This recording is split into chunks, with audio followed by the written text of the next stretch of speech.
সরাসরি Cooch Behar news live থেকে তোমরা দেখিবার লাগছেন।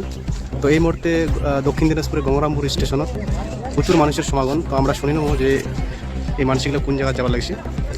তো আজকে এই যে গঙ্গারামপুর স্টেশনত এত মানুষের সমাগম, তো কোনো কি অনুষ্ঠান আছে? হ্যাঁ, আমার অনুষ্ঠান বলতে আমার বিশ্ব মহাবীর চিলারায়ের জন্মজয়ন্তী উৎসব উদযাপন কুচবিহার বানেশ্বর কৃষ্ণনগরী সিদ্ধেশ্বরী। আমরা সমস্ত কুচবিহারবাসী এই গঙ্গারামপুর স্টেশন থেকে রওনা দেবার লাগছে।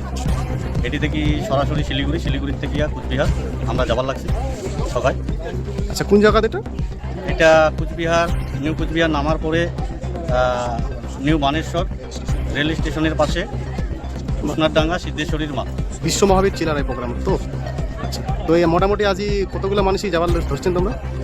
মোটামুটি আমার এটি মনে হয় ধরি নাও প্রায় 500 গঙ্গারামপুর স্টেশন। আচ্ছা, আরও কি মানুষই যাবে তোমার সাথে? বালুরঘাট থেকে আছে, তারপরে এদিক থেকে আছে দৌলতপুর, বুনিয়াদপুর, গাজল, মালদা পর্যন্ত আছে। মানে দক্ষিণ দিনাজপুরের প্রত্যেকটা ব্লক থেকে প্রত্যেকটা অঞ্চল থেকে মানুষই আজকে যাবা ধরছে নাকি? আচ্ছা, তোমার নামটা কি? আচ্ছা, তোমার পরিচয়টা একটু করে দাও। মুই দিগেটার কুচবিহার পিপলস অ্যাসোসিয়েশনের দক্ষিণ দিনাজপুর জেলা কমিটির সভাপতি। ধন্যবাদ।